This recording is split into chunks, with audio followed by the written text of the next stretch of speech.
వచ్చే నెల 6న కృష్ణా జిల్లా అవనిగడ్డలో జనసేన అధినేత పవన్ కళ్యాణ్ పర్యటించనున్నారని మచిలీపట్నం ఎంపీ అభ్యర్థి బాలశౌరి తెలిపారు.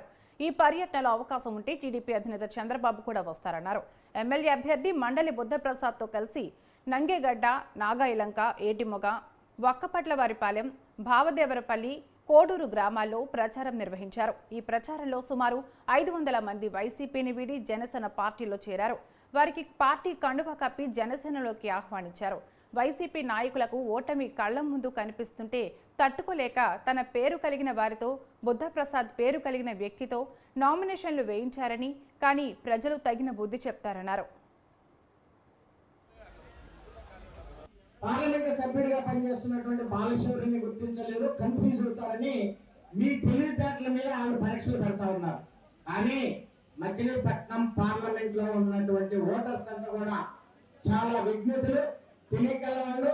మీరు వేసేటువంటి కుట్రలు కుతంత్రాలకి వాళ్ళు ఎటువంటి తప్పు చేయరు అనేటువంటి విషయాన్ని కూడా ఈ సందర్భంగా నేను మనవి చేస్తా ఉన్నాను. ఇంకొక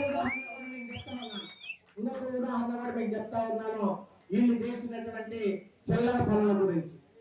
ఎగ్జామ్స్ లో కానీ పాస్ కావాలంటే ఏం చేయాలి? కష్టపడి బాగా చదువుకోవాలి. విజయం సాధించాలంటే ఏం చేయాలి? కష్టపడాలి.